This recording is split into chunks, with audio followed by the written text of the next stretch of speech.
po yung aming sinisiris tungkol sa management. Nagdako po tayo dito sa mga napapanahon dapat pag-usapan.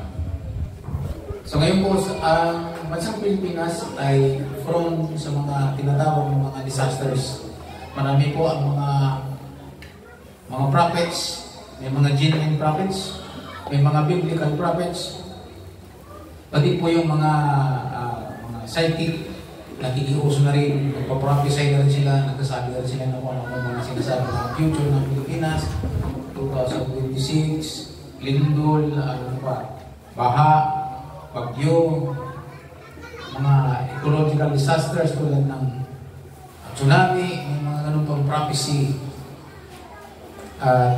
Sinasabi po nila yan ay wake-up call ng Panginoon sa bawat sambayanang Pilipino para ang tao manumpayo sa Panginoon. By the way, yan po ay sinasabi ng banal na kasulatan. Meron pong mga hulaan, meron pong hindi.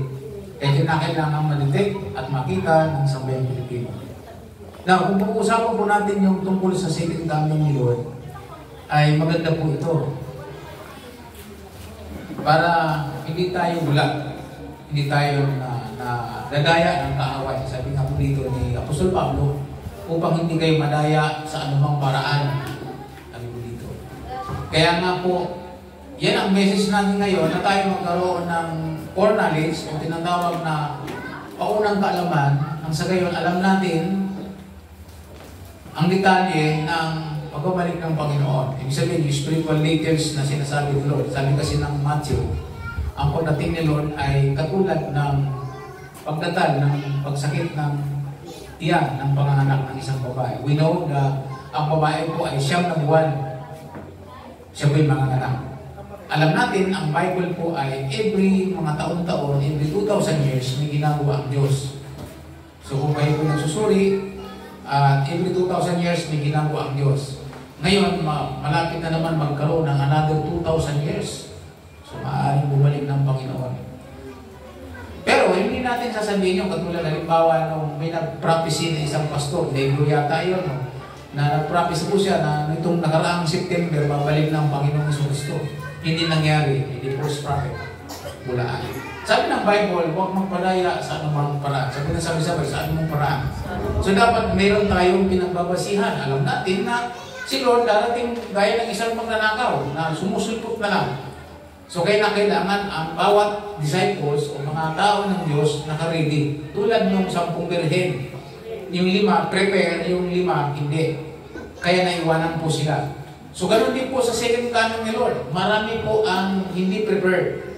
At ang prepared po, yung kung mayroong kaalaman ang salita ng Diyos. Kaya napakalaga po itong mensahe ito yung magdadala sa atin sa sapat na kaalaman para tayo mabuhay na mayroong malay.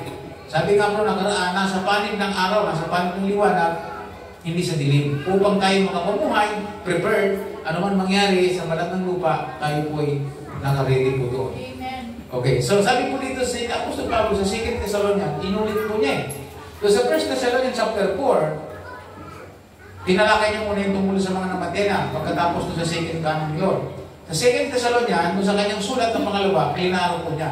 Kaya pagdating po sa 2 Thessalonians chapter 2, verse 1, ganito mababasa po natin sa wikang English, Tagalogin natin kasi binasa ni Era kanina Tagalog. Sabi niya, now dear brothers and sisters, let us clarify some things about the coming of our Lord Jesus Christ and how we will be gathered to meet Him. Sabi sa verse 1, mga kapatid kong mga lalaki at mga babae, mayroon akong gustong iklaro tungkol sa, ang sabi po dito, klaro, i-clarify. Gusto kong linawin yung tungkol sa pagbabalik ng Panginoon, yung panahon na tatagpuin na natin ang Diyos. Mamimit na ng lahat ng mga disciples ang Panginoon. Pag sinabing second coming, yung pagbalik ni Kristo, yun na po yun ang katapusan ng salibutan. Kukunin niya na yung kanyang mga disciples, yung mga nasa kanya, at yung wala sa kanya, mapupunta naman sa kabila, sa kaparusahan mo lang hanggan. Yan, tingnan po ninyo, klaro po. Yung 2 Thessalonians chapter 2, yung 2 Thessalonians 4, o Ephesians, ng Apostol Pablo, ay clarification. Sabi natin sabay-sabay, clarification. Kinaklaro po, kasi mayroong naunang sulat, parang hindi nalabuan pa yung mga kapatid sa Thessalonica, kaya mayroong pangalawa. At ang pangalawa, pagkaklaro para ang mga tao hindi magulimahan o hindi mag-alinlangan. Kailangan malinaw po. Halimbawa, pag may message po, di ba may mga messenger po kayo, pagka ang mensahe itinek sa messenger ay hindi klaro, hindi maintindihan ano. So, kinaklaro. Ano bang ibig mo sabihin? So, kinaklaro. So, dito, klinaro po na Apostol Pablo. Kaya sabi niya, mayroon akong ikaklarify sa inyo ng mga bagay-bagay tungkol sa second coming of the Lord at sa pagtatagpo ng mga disciple ng Panginoon. So, sa verse 2, ito po ay tungkol sa pagpapatatag na sabi niya, don't be easily shaken or alarmed. Huwag daw manginig, huwag mangatog, na gano'n na lang kapag may mga nagkasabing babalik na, magkakaroon ng big one, o ano, big two, ano pa, na mga hula, nangyayari. Okay yan. Pero sabi niya, hindi pa yun ang katapusan. Sabi po dyan, pasimula pa lamang, sabi po ng Mateo. So sabi po dito, huwag tayong mangatog, alarm, mag-ready lang tayo, sabi niya. By those who say that the day of the Lord has already begun. Tulad ng mga nangyari na may nagsabing ang Panginoon. Dito sa Thessalonica, sinasabi, may mga tao nagsabing, bumalik na si Kristo. Yung nakarang September, ang sinabi, babalik pa lang si Kristo. Sa September na po daw ang second coming. Ano na kaya, kumusta na siya ngayon? Hindi siya makalantad kasi hindi nangyari man niya sinabi. So makikita po natin dito, huwag na po tayo ma-alarma kung may mga ganito mga mensahe. Huwag na, don't believe them, sabi niya. Even, kahit sabihin nilang ito ay meron silang spiritual vision or revelation or a letter supposed to be from us, sabi niya na. Ito, may mga rami po dito sa TV, makakita tayo ng mga spiritual na tao, nakakita po sila ng vision, ng ganito. Katulad, halimbawa sa TV, mayroong negro na pinapanood ko po sa palagi, imamasdan at sinusuri kung biblical o naayon sa kalooban ng Diyos. Ay nasabi. Ang sabi niya, I saw Philippines, Philippines. I heard me cry. Sabi niya gano'n. Pinangalanan po niya lahat ng mga lugar. May mga lindol. Nangyari naman, Baguio, Surigao, gano'n. Sinasabi po niya, nangyayari.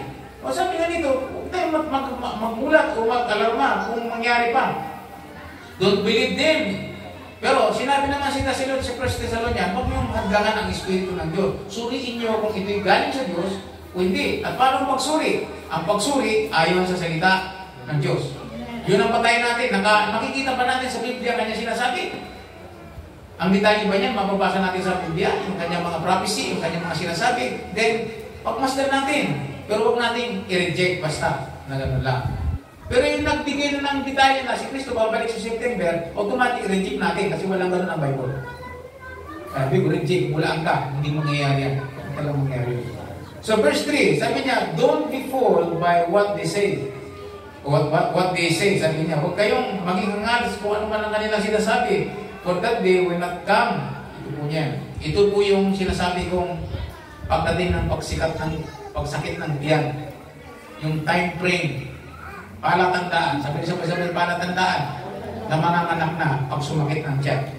Ibig sabihin, pagka nakita natin ito, babalik ng Panginoon. Tingnan nyo. Sabi niya, don't be fooled but by what they say or for what they will not come until hindi daw pangyayari maliban pagdating ito. There is a great rebellion against God. And the man of lawlessness is revealed. The one who brings destruction. Sa Tagalog, huwag kayong papadaya kanino man. Hanggang sa makita ninyo ang sinasabi, ang huling paghihimagsik, ang huling rebellion laban sa Diyos. At ang paglitaw ng suwain, ang tinatawag na the man of lawlessness. Ang itinalaga na magdadala sa destruction sa sanlibutan. Magpupokus po tayo dyan sapagkat nakikita ko parang ito'y nangyayari na ngayon. At yan po yan. Sabi niya, yun ang palatandaan. Itong verse 3 ay dinugtungan ng verse 4. Pagdating lang po na, babalikan po natin yan, pagdating ng verse 4, sabi niya, he will exalt himself and defy everything that people call God, and every object of worship. He will even sit into the temple of God, claiming that he himself is God. Ang sabi niya, tatas niya ang sarili niya, kakalabanin niya lahat ng relihiyon na pinaniwala ng tao, at isiset niya ang sarili niya na siya ang Diyos. So, pagdating sa pagdating ng talata, sabi ni Pablo, sa mga tao, mga disciple niya sa Thessalonica, natandaan niyo ba na pinangaral ko na ito sa inyo? At alam niyo na kung anong humahadla kasi may humahadla pa. So, bago dumating po ang tinatawag na man of lawlessness na kung saan tinatawag na Antikristo, Antichrist, ang sabi po dyan ay hindi pa siya lumilitaw dahil mayroon pong humahadla. Minsan nag-message sa akin si Michael, Pastor, nasa proseso na pa sila. Matagal na, sa panahon pa ni Apostol Pablo, nagproseso na ang Antikristo. Nakikinig po ba kayo? Kaya nagsimula pa ito, panahon pa po ni Kristo, mayroon ng Antichrist. Okay. So sa ating panahon, nililitaw po ang tinatawag na laman of lawlessness. Ngayon, titignan po ninyo na kung saan ito ba yung mangyayari na unti-unti. Nakikita na po ba ito yung huling pag-ihimagsik laban sa Diyos? Paano ba malalaman na huling pag-ihimagsik? Imagine mo na ang buong mundo ay napakaraming reliyon. Sa Pilipinas, meron tayong mahigit 1,700 na reliyon. Ganyang karami ang pinaniniwalaang pananampalataya ng Pilipinas. Lalo na sa India. Kasi sa India, pati baka, elefante, lahat ng hayop doon, pati palaka, ay sinasamba. Kaya nga ang baka, pag humiga sa kalsada, hindi, traffic yan kung ilang araw yan dyan na hindi bumangon ng baka, ilang araw din kayo sa kalsada, hindi makakalampasan. Ganun ka parusa. Kasi Diyos yun sa kanila. So ginagalang ko. Pag umalis ang baka, pasalamat sila sa Diyos, umalis ang Diyos. Makakadaan na sila sa kalsada. So imagine mo na gano'n. Sabi niya, pagdating ng ang huling araw na tinatawag, ang Panginoon daw po ay hindi darating hanggat hindi nagaganap ito. So yan ang unang palatandaan. Pag hindi pa nagaganap ang tinatawag na huling paghihimagsik laban sa Diyos, kung tawagin ito ng Panginoon, sa Matthew 24 na sinabi niya, sabi ni Lord, hindi babalik, hindi mangyayari ang aking pagbabalik, nasa lupa pa na si Kristo, sinasabi niya ng kanyang second coming, hanggat hindi nagaganap ang sinasabi ni Propeta Daniel. Sa aklat ng Daniel, mababasa po niyo yung huling paghihimagsik laban sa Diyos. Itong huling paghihimagsik laban sa Diyos, meron po itong mga formula. At paano mangyari ito? Ngayon, makikita po ninyo, wala ng gera, di ba? Nagkaroon ng gera, pero ang gera nyo, ang purpose nun para magsimula ang proseso. Ngayon, meron pong, ang Amerika, meron pong sa pamumuno ni President Trump, meron pong binuo na grupo na ang pangalan Abraham's Accord. Binuo po niya ang Abraham's Accord, kaya meron pong mensahe doon na all the leaders of the world, please join sa Abraham's Accord. Wala na pong Gaza, wala nang gera ang Gaza sa Israel, hindi na rin makikipag-gira ang Iraq, ang Iran, dahil sasali na po sila sa Abraham's Accord. Ano ba yung Abraham's Accord? Lahat naman tayo mula sa lipi ni Abraham. Kaya hindi tayo dapat mag-away-away. Magsama-sama tayo. Alam po ba niyo kung ibig sabihin niya? Yung po ang pagpuporm ng tinatawag na one world government. Sabi niya po doon, sabi niya nga doon, sumama kayo sa Abraham's Accord. Kasi si Abraham naman, galing naman din sa Babylonia, sa Haran. So yung Babylonia, yung Iran, ay kalahi pa rin natin. Sabi niya, kaya bakit tayo mag-away-away? So let's join as one nation. Isipin mo niyo yun? Mag-join daw po bilang isa na lang bansa. Join, great leaders of the world. Sabi niya, please join. Kasi sa ayot sa gusto nyo, wala nang Gaza, wala na rin Iran. We are one nation na sinasabi ko doon.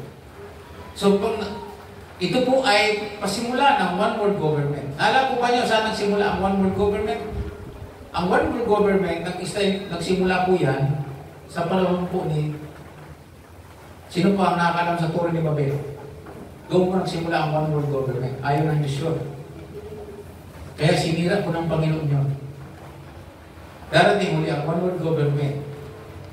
At ang one world government ay isang gobyerno na ang lahat ng bansa magpapailalim sa kanya. Ito na po yung nagsisimula na po ang pagsakit ng tiyan. Ang palatandaan ng second coming. Nabanggit ba dito yung templo? Kanina? Opo, sabi niya, kakalabanan niya. Simulan mo na dito, kasi mamalayo tayo. Nag-form na po ng one world government. Kaya yung dahilan kung bakit yung mga bihag ng mga Hamas, ng mga Israelita, pinalaya na po siya. Ang dami. At yung mga bihag din ng yung mga nakakulong ng mga Hamas, pinalaya na po ng Israel. So wala na. May balita po ba sa Iran? Wala na. Napapansin ko ba nyo? Ang Russia, na. Matagal lang binunta ni Trump. So makikita po ninyo, dito sa ating pag-aaral, nagpo-form na po ang one world government, hindi nyo alam. Bakit magiging ito isa to sa magiging tinatawag na simula ng pagre-rebelde laban sa Diyos? Makinig mabuti. Pag nabuo po ang pag-iisang gobyerno, o mag-success itong tinatawag na Abraham's Accord. Napanood niyo po ba? Pag simula na itong mag-success itong Abraham Accords, ang kasunod po niyan, currency. Siyempre, mag-iisang gobyerno lang, siyempre, bubuo po sila ng isang pera na lang. At para walang pagkatalo-talo, ang lahat ng tao, dito na po yun. Lahat ng reliyon, pag-iisay na lang. Ang tawag po natin yan, one word, religion. So yan po ang sinasabing huling pag-imagsik laban sa Diyos. Imagine mo, nagpupuri ka sa Panginoon, ang katabi mo, witchcraft. Then isa na lang pagsasamahin na lang So yung pong tatlong yan, ang sabi niya dito sa verse 3, huwag kayong maging hangal. Ang sabi niya sa mga sinasabi, hanggang sa dumating, sabi niya, for that day will not come. Ang pagbabalik ni Kristo hindi darating. Kasi hindi po nyo, hindi babalik si Kristo hanggat hindi dumarating ito. Wala po siya sa mga lindol-lindol na yun. Wala po sa bigwa na sinasabi. Wala po doon. Wala sa bagyo. Wala sa baha. Wala po doon. Wala sa mga ulap-ulap. Wala doon. Ang mga nangyari, ng mga disaster. Wala doon. Ang palatandaan, ang sabi dito, kaya sabi niya, huwag tayo maging hangal. Unawain natin sinasabi sa salita nito. Hindi darating ang Panginoong Kristo. Hindi siya babalik hanggat hindi ito nagaganap. Ang alin? Verse 3. Until there is a great rebellion against God. Ang sabi po niya, hindi babalik hanggat hindi dumarating o nagaganap ang matinding pagre-rebellion laban sa Diyos. At ang one world religion, one world government, ay pasimula ng great rebellion against God. Napansin niyo sa verse 4, pag nabuo niya na, sabi niya, kakalabanin niya ang lahat ng pananampalataya. Kaya yung lumaban, yung mga hindi sumama sa kanya, kalaban niya. Persecuted po ito. Siyempre, tayo mga mananampalataya, tayo mga disciples, hindi tayo sasama doon sa ganung pamantayan. At pero buong mundo ay ganito na, dito, pati mga ari-ari natin, walang halaga na. Kasi sabi po ng Revelation, you cannot buy. Kasi mayroong pong batas may mark sa kanang kamay. Yung sinasabi. So yung Great Rebellion, pag nakita po natin ito, parating na ang Panginoon. Dapat na tayong magpuri sa Panginoon. Gusto ko po makita po ninyo na kung ano po ang background po nitong si Trump. Sabi ko, hindi ko po sinasabing si Trump ang maaaring maging si Antichrist. Hindi ko sinasabing siya. Pero, possible. Maaari kasi siya yung nangunguna sa pagkakaroon ng tinatawag na kapayapaan. Pagpupursige ng peace sa buong mundo. Alam mo niya siya yung taong sabi, huwag niyo akong subukan, sabi niya, ang Amerika hindi niyo kaya. Isang bomba lang kayo. Dahil mga Iran, isang bagsak lang ng doon sa pinagmamalaki nilang lugar. Surrender na agad. Ang Japan nga isang atomic bomb lang Nalala po ba ninyo? Second World War. So, naghari ang Japan sa buong Asia nung panahon na yun. Pero isang bomba lang, suko. So makikita po ninyo, ano po ang background nito si Trump? Si Trump po ay mayaman siyang tao. At maaaring possible na siya kasi political genius, religious genius. Lagi sinasabi niya tungkol kay Jesus Christ, di ba? Kung nanonood kayo. Sa Amerika, bawal ang hindi nagbabasa ng Bible ngayon. So makita nyo, religiously, maaari, pero hindi po siya Christian.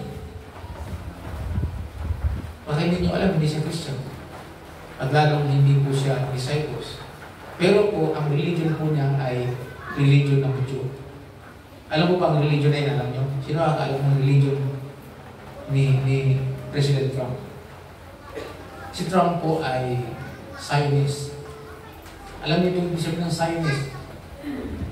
Ang Zionist po ay isa sa religion ng mga Hudyo na nangalat sa buong mundo. Ang pangalan po ng religion ay Judaizer. Sila yung may mga bilog-bilog din sa ulo. Buong pamilya po niya, Judaizer, Zionist. So yun po kanilang belief. So possible na maaaring siya po. Kasi religiously genius. Ang sabi ko dito, kung tayo matalino, ang sabi ko ng Revelation chapter 13, maaaring malaman ito ng isang matalino sapagkat ang katumbas ng 666 ay pangalan ng isang lalaki. So, hindi po natin pag-usapan yan. Ang sinasabi ko po ay yung pagdatal. Ngayon, ano po ang karunungan na makukuha natin dito?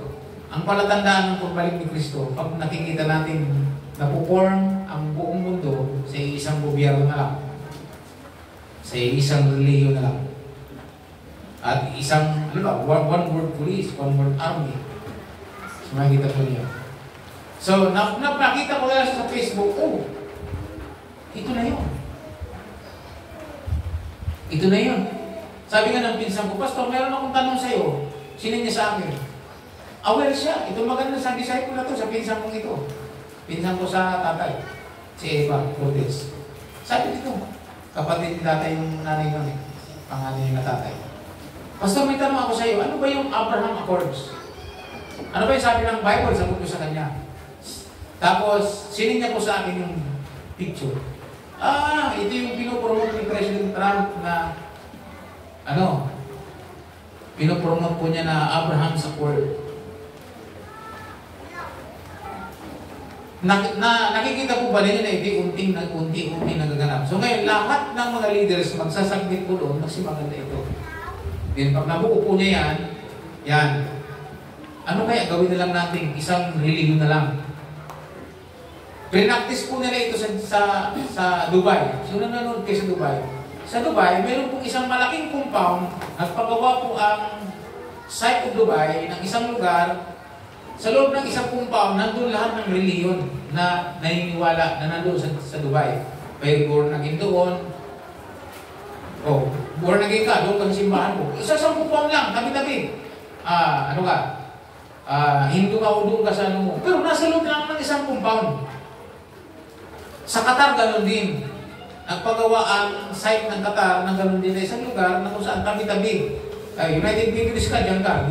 Medyo kapareha nitong mga born again, Methodist, dyan ka. O ikaw, Wesley, dyan ka rin. Basta lahat ng mayroon tabi-tabi sa isang compound. Tapos sa labas, nakalagay, we are one. Sinasabi, we are one daw. Promotion po yun ng tinatawag na one world religion. Ano nga huli ang palatandaan? Ang sinasabi ng Bible? Yung muling paghihimagsik laban sa Diyos. The great rebellion is against God. For the day will not come, sabi po doon, until, sabi po dito, there is, sabi po dito, there is a great rebellion against God. At yung paglitaw ng the man of lawlessness, yung paglitaw po ng Antichrist.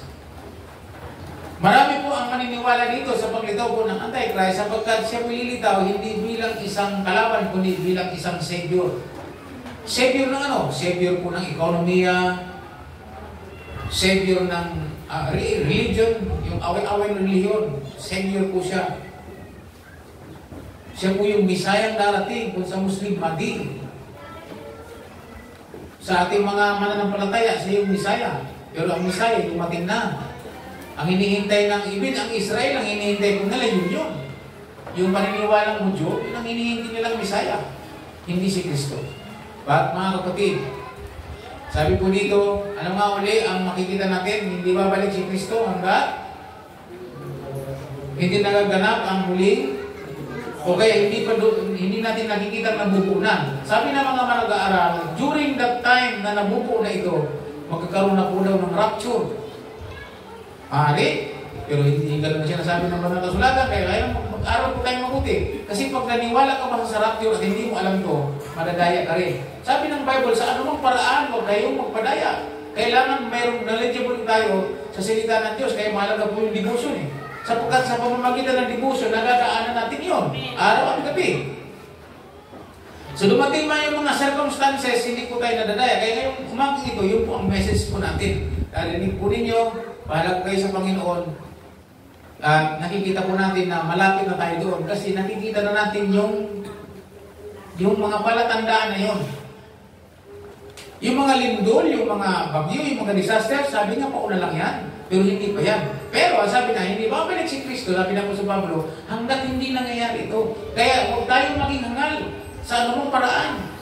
Ang pagbabalik ng Panginoon, ang sabi, hindi mangyayari hanggat hindi dumarating ang muling paghimagsik laban sa Diyos. Sige, pagdating po ng Antichrist. Pag nakita po natin nangyayari na yan, yan na yan. Ibig sabihin, malapit na tayo. Malapit na. Ano po ba ang iba? Siyempre sabi ko, pupunta sa templo. Meron na po bang templo? Anong templo ang tinutukoy? Ang sabi po ng Panginoon, na papasukin po niya ang banal na dako, sabi sa Matthew 24, at uupo sa roon at ipapahayag niya siya ang Diyos. Sinabi din ang Apostol Pablo yun. Kakalabanin niya lahat ng relihiyon. Sabi niya, ihahayag niya ang sarili niya bilang Diyos. At ang hindi pumayag, alam niyo na ang ibig sabihin nun.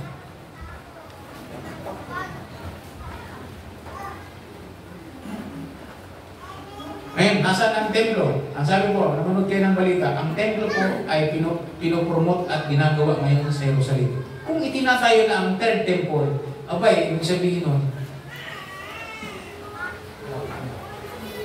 ang ibig sabihin nun, kung binubuo na ni Trump ang buong mundo bilang isa, Abraham Sakul, kung ang templo tinatayo na at pinopromote na ito ng Amerika, ng United Nations mismo, na itayo ang templo, yung mga bandila po nila sa pagpapatay ng templo, kalat sa buong Jerusalem, yung promotion. Pinopromote po nila, minomobilize po nila lahat ng tao sa Israel para itayo muli ang templo. Ready na po lahat ng klase ng paghandog. So, anytime, pag nangyari pong templo, magkakaroon ng inaugurasyon. Pag nagkaroon ng inaugurasyon yan, siyempre, nandun din siguro yung Pangulo ng Amerika. Para ito ay talaga. Mga kapatid, doon sa templong sinasabi ko, sinasabi ng Bible, doon po siya uupo, doon niya ihahayag na siya ay Diyos. Diba? Ang tawag po ng Panginoon dyan, ang tawag po dyan ni Daniel, kalapastanganan walang pangalawa. The Great Abomination. Ito daw po yung kalapastangan ng walang pangalawa. Sinabi yung kalapastangan ng walang pangalawa dahil wala na pong kasunod. Huli na yun. Hanggat hindi nagaganap ang kalapastangan ng walang pangalawa na sinasabi ng Panginoon na sinabi ni Daniel, at yan po ang tinatawag ng the Great Rebellion against God. Paglitaw ng Antichrist. So pag lumitaw po yan, lahat ng mga, ibig sabihin, persecution po yan. Yung mga malamya ang pananampalataya, bibigay po dyan. Kaya ngayon pa lang, bawat pamilya, isagay po natin sa isipan natin dyan sa time na yan. Kasi kung pagdating ng Great Rebellion at walang rapture pa na nagaganap, walang kinukuha, ibig sabihin, dadaan ang lahat ng mananampalataya dyan. Andyan po kayo mga kapatid. So, sa panahon po yan, marami po ang bibigay. Kaya ngayong maga, ako, bawat isa atin dapat lumalim. Nakaprepare po dyan. Hindi naman ito nakakatakot. Kung nasa Panginoon ka, ready ka, ayos lang. Pero dapat alam po natin na ang second coming ay hindi darating hanggang hindi nakikita ang mga palatandaan ito.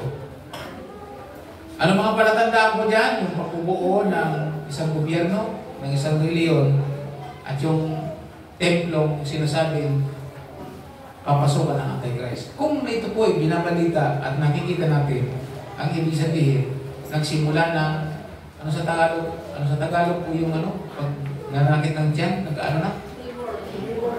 English yun eh, labor eh. Sumasakit. Ano tawag yan? Sabi ko, nagbabatsyag na. Sabi ng, nung naalala ko, bata pa ako eh. 10 taon po lang ako, mga anak ng nanay ko. Sabi niya, uy, tawagin mo na yung partira. Sabi niya, bakit? Nagbabatsyag na si mama mo. Ibig sabihin yun, nagkaano na. Yun nga, naglilibor na nga.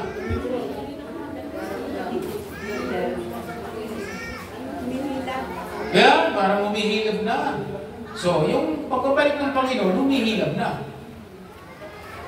Ako, alam ko lang kasi yung paghihilab. Pag naramdam, nakikita ko yung, di ba, baboy. Pag nakita ko yung baboy kung katat ng katat doon sa baka, tayo, taas mo ba, ay alam ko naman na 114 days na, 114 days na, at nagsimula ng kalat ganito ganyan, tayo, ay sabi ko, nagle-labor na. Nasa appointed time na siya. Anytime pwedeng lumabas ng mga biig. Ganun din naman ang sabi ng Bible. Pag nakita niyo itong mga to, ibig sabihin nyo, humihilab na.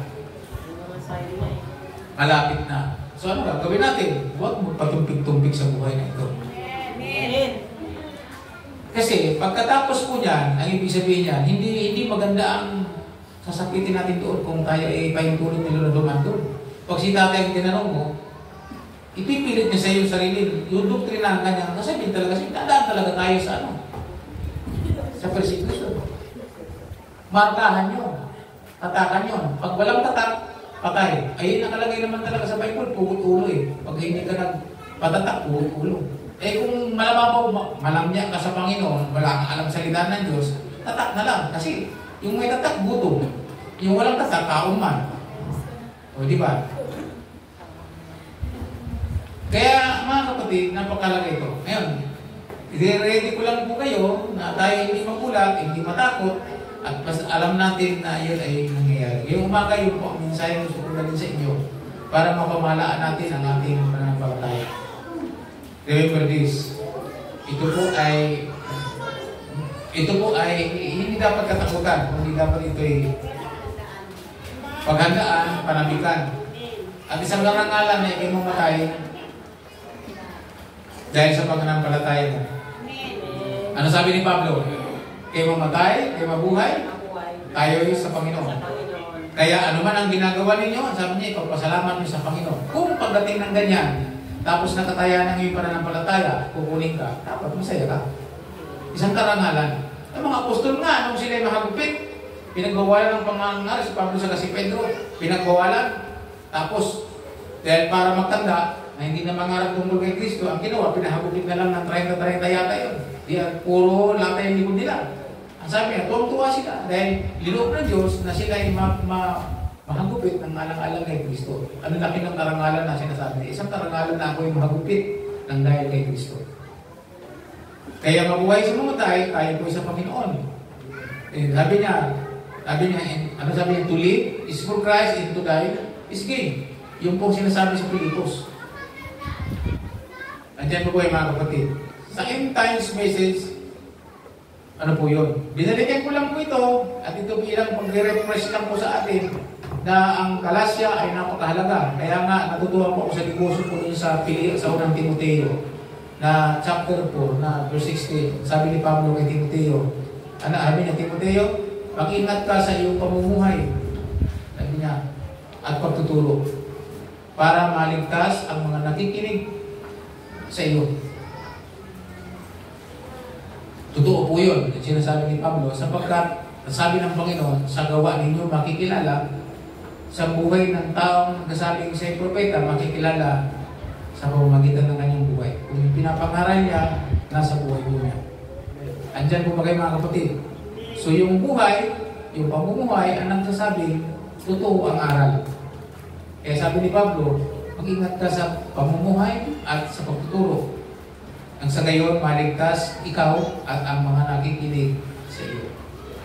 Sana ganito din po sa atin. Ako po nag-iingat. Pagdating sa pagtuturo, partikular na ito sa second coming, kasi kung nagturo ka lang mali, hindi mo na mababawi yun. Mahirap. Di ba, ang hirap magturo na, ay, sunod na linggo, sabihin ko, ay, pasensya na po kayo. Mali pala yung naituro ko sa inyong nakaraan eh. Di ba? Ang hirap na rin po. So yung second coming, hindi tsamba. Yung po ay aral na kung saan dapat alam natin. Iba na po ang, sabi nga po ng sinasabi nun, na iba na may alam kaysa walang alam. Pag alam mo, huwag niyong kalimutan. Second Thessalonians. Sabi, huwag tayo magpadaya. May mga taong manadaya kung, ang sabi niya dito, kung tinanggap lang sana nila ang katotohanan. Sabi doon sa binasa ni Ira. Maraming nadaya at pinili nila ang pamumuhay sa dilim. Na maliligtas sana, kaya lang hindi nila tinanggap ito. So, exciting ito, mga kapatid. Pag dumating ito, ibig sabihin po nun, nakita po niyong binubuo na, nakakagulat ano po, Abraham's Accord. Grabe. Sinisimulan na pong buuhin. Ewan po, ang Pilipinas kung kasama na. Alam ko kasama na, kasi ang Pilipinas, ginawa na yung leader ng Asia. Ginawang leader, coordinator ng Asia.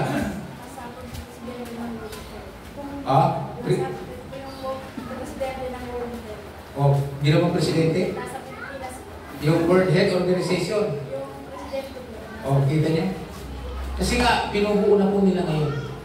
Ang sabi po ng iba, tinatarget na po nila hanggang 2030, dapat lansado.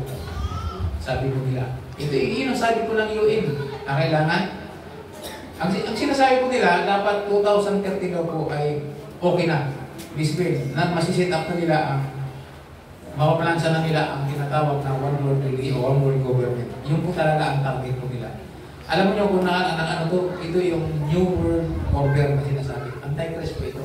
Yung pag-ascend ng Antichrist. So pag dumating po yan, prepare yourself. Prepare your family. Prepare every disciples sa mensahe ito. Huwag tayong mahumaling sa mga bagay-bagay. Walang problema sa pagkakaroon ng mga bagay-bagay dito sa mundo. Ano ba ang tinatangkilin natin? Pero laging alalahanin. Pagdating ng ganyan, wala pong pakinabang siya. Pagka itinatakas mo na ang iyong sarili, kung hindi ka ba kinukuha ng Panginoon. Amen. Kaya nga sa Mateo, yung mga nasa bundok, yung mga nasa tumakas sa bundok, sabi nga dyan, ipanalangin yung hindi panahon ng taglamig. Iba kasi ang Israel, malamig doon eh. Pag sinabing taglamig doon, talagang ginaw. Mamamatay ka sa ginaw. So, yung pagtakas sa bundok, sabi nga nun. Kaya po ba, mabubuhay ka doon sa Orion? Palagay ko hindi. Yung pumunta ng gubat, hindi natin kaya doon. So, mas magandang dito lang, mamatay ka man sa Panginoon ka. Naalala ko tuloy si Pastor Vale Ramos. Ay, naku, sabi na, kung ako may tatakas, hindi ako pupunta doon sa mundo. Kasi kung pumunta ako doon, patay din ako doon. Hindi man ako marunong doon eh. Patay ako doon. Dito na lang, kung mamatay man ako sa Panginoon, at least yung nakakita sa akin na nanatili ako sa Panginoon, may influensya ko pa siyang manampalataya sa Panginoon. At least, namatay ako, meron pang nagmodelo nila ako sa Panginoon ninyo. Kaso kinuha na agad ni Rudy. Nalibing na sa Forest Road. Mga kapatid, napakalaga itong mensahe ito ngayong umaga. Sana po meron kayo naintindihan. Ang aking mensahe ay hindi para bigyan kayo ng takot. Ang sinasabi ko po, alam ninyo na ang sinasabi nila na palatandaan na humihilab na, kumbaga, sabi kasi tulad ng palatandaan ng panganganak ng isang babaeng manganganak. Siyempre po, nag-relabor. Bakit kaya sa Tagalog, wala tayong tiyak na tawag dyan? Sa Bicol, meron eh, batya. Ewan ko sa Bisaya kung ano. Huwag naman butyo. Nagbati. Nagbati. Ayun, nagbati na. Sige. Sa amin nagbati. Nagbati. Ano sa Tagalog? Sabi na nagbati, nagparamdam na. Nagpapabatid na. Mama na. Anong nagpapabatid? Parang manganganak na yata. Sumasakit na yan. Okay. Ito na yun. Gusto kong sabihin sa inyo, parang manganganak na. Kasi, pero mo, Abraham support na. Tapos, wala nang gera-gera. Lahat sinasabi, wala na. Wala nang Iran, wala nang Hamas, wala nang Palestinian. Lahat yan ay sa ayon sa gusto. Ito matindi. Ito yung matinding mensahe. Sa ayon sa gusto daw. Pero mo yun, sa ayon sa gusto, wala nang Palestinian, wala nang Iran, lahat tayo Abraham's accord. Kabilang kay Abraham. Kaya kung ikabilang ka kay Abraham, hindi pa sinasabi ng salita ng Diyos yan. Galatians chapter 3, if you belong to Christ, then you are Abraham's seed. Claims po yan ng mga natin, hindi ng mga disciples ng Panginoon, na kung kay Kristo ka, kabilang ka sa lipi ni Abraham. Saan tayo Christ iba? Pag gusto mong maging, sabi niya, kung lahi ka rin ni Abraham, sumama ka sa akin. Iba po yun. Nakikita nyo, anti-Christ na anti-Christ ang dating. So, sana po, naalaman niyo po nyo yan. At ano ba mga detalye na pwede ko po makita na nagpapakita ng palatandaan ng pagdatal, ng pag-anak o ng tinatawag na second coming ni Lord. Kasi sabi ni Lord, ng matindi na buko ito. So, yung great rebellion o yung kalapastangan ng pangalawa o yung tinatawag na pag-imagsik lang sa Diyos, dito po magsisimula sa one world government. Wala na pong iba. Pag nabuo po yan, ang sabi ng Bible, lilitaw na yung tinatawag na suwaid o lilitaw na yung Antichrist o yung man of lawlessness. Bakit tinatawag na the man of lawlessness? May naintindihan po ba tayo sa salitang lawlessness? Lahat po kasi ng mga batas, isirain po na. Napansin nyo, sabi dito sa verse 4, kakalabanin niya ang lahat ng mga batas, mga paniniwala. Di ba? May paniniwala tayo, pero tayo sinusunod na batas. Batas ni Kristo. Di po ba? Yung batas ng Biblia sinusunod natin. So sisirain niya po yan. Sabi niya, kakalabanin niya lahat ng, kung Hindu ka man, sisirain niya po yun.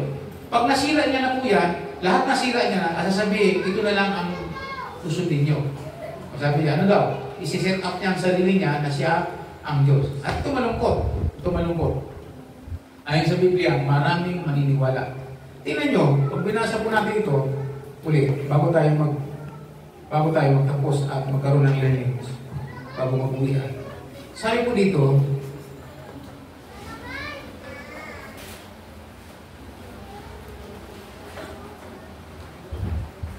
sa verse 9, doon sa binasa natin, si Antichrist, at ang kanyang mga galamay, mayroon pong tinatawag na counterfeit powers in signing, wonders, and miracles. Pag sinabi po natin counterfeit, one.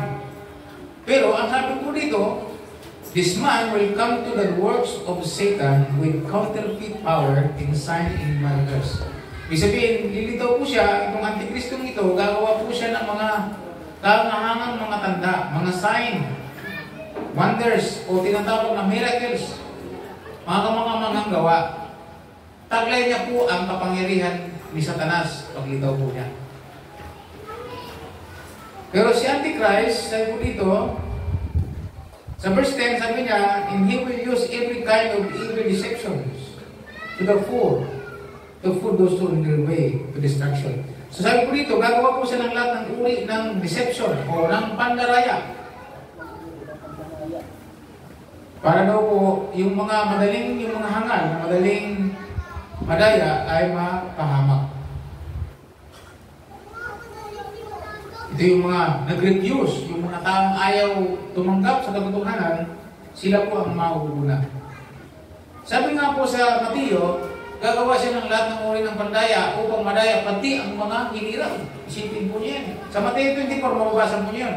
Na even yung mga elect, even the elect, gusto po niya dayain. At yung mga wala sa Panginoon, yung mga nag-refuse, ang sabi niya, sila ang unang nadaya. Kaya sabi po dito sa verse 11 to 12, sabi niya, kaya ginayaan na sila ng Diyos sa kanilang pagkadaya.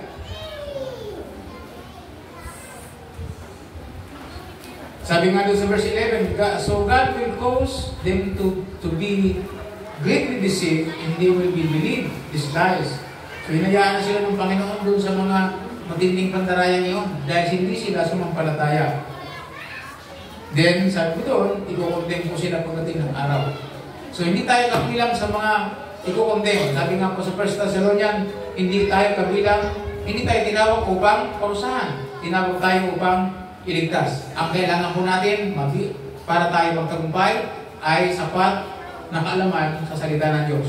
Amen po ba? So ngayon, alam niyo na kung magbabasa tayo, alam niyo na ang mga palatandaan at unti-unti itong nangyayari. At siyempre, kung nanonood tayo sa telebisyon, pagmasdan natin mabuti, maging mapanuri. At kung hindi natin alam, magtanong tayo. Alamin natin sa Biblia, kung hindi, tanong nyo sa mga leaders nyo o sa mga senior nyo o sa akin yung mga bagay po ito. Meron po ba tayo natutunan? So dapat ba tayo mag-prepare? Anytime, basta tayo naghanda. At tuloy ang buhay. Habang naghihintay, tuloy ang buhay, tuloy ang hanap buhay, tuloy ang negosyo, tuloy po ang mga pangarap, hindi po tayo mapipigilan ito. Kung dumating man, hindi, praise the Lord. Amen? O, ganun lang po yun. Pag dumating, huwag tayo mag-alala. Pag dumating, hindi praise the Lord, hindi wala naman. Okay lang. Dahil yan na, dumating na eh. Finish line na eh. Lalabas na. Mga anak na. Kasi babalik na si Kristo. Sa sunod po, itutuloy po natin, dahil ang sabi po dito, sabi, pag-aaralan po natin yung sa pagtunog ng pakakak o ng trumpeta ay babalik ang Panginoon. Sabi nga ng Bible, pagbalik ni Kristo, sabi sa Matthew, kung paano bumubuhin ang kidlat mula silangan hanggang kaluran. Sa isang kisap mata, babalik si Kristo. At ang sabi doon, makikita ng lahat ng tao ang tandaan ng anak ng Diyos galing sa langit na bumababang kasama ang laksang anghel. Hindi lasang-lasang. Laksang anghel. Sabi, hindi mabilang na anghel ang darating. At ang sabi, at bubuhayin mo na ang mga namatay na nanay Kristo at tayong mga, kung hindi pa tayo patay ng time na yun, isasama na. Ang ganda no, praise the Lord. Pag dumating yan, pagdating ng araw, dumating yan, hindi ka pa patay. Hindi ka mapatay-patay pa. Hindi, sa isang iglap, babaguhin ng Diyos ang iyong katawan. Biro mo, sa isang, sabi, twinkle eye, isang kisap mata. Sabi, isang kisap mata. Naalala ko tuloy si Angga. Sino ang kilala kay Angga? Mga kamag-anak yung dito. Noong bago man ako, siya nagkakanta lang. Sa pagtulog ng trumpeta, tapos sa isang kisap mata, si Jesus ay babalik na. Tapos, gano'n yan, yung introduction, tapos biglang babanat tayo mga drama sa mga doktor. Sabi niya, mga ingay ng may naalala ko ba yan yung magandang yan? So, naalala ko siya po yung laging nag-aakay sa akin, Maritami, dito tayo, Maritami, doon tayo. Sabi niya, Maritami, punta tayo sa patay. Naalala ko tuloy yung tsugin mo yata yan, pwede, ang ulo. Inamot ko patay na yun eh. Bagong-bago, katatanggap ko lang kay Kristo, pero lakas ko pa manigarilyo ang time na yun. Kaya kayo niyang gano'n, sensa. Purihin Panginoon, nakatuloy-tuloy ako, naalala ko, hindi ko malilimutan yun. Ngayon, nakikita natin, malapit na bumalik ang Panginoon. So magpatuloy po tayo sa Panginoon. Sana, ang mensaheng ito ay magbigay sa inyo ng matibay na lakas, tibay ng loob, sapat na kaalaman, para wala pong pwedeng mandaya sa inyo. Sa Facebook, sa social media, tao man, wala makakapandaya. Dahil meron po tayong salita ng Diyos na pinagbabasihan ng lahat. Ngayon, kung nakita po nyo nangyayari yan, ang dapat sabi natin, praise the Lord. Hallelujah. Tuloy-tuloy ang buhay. Amen. Manalangin tayo. Sa kailan namin, Ama, salamat po sa iyo sa pagbibigay po ng sapat na kaalaman, kamunungan at mula sa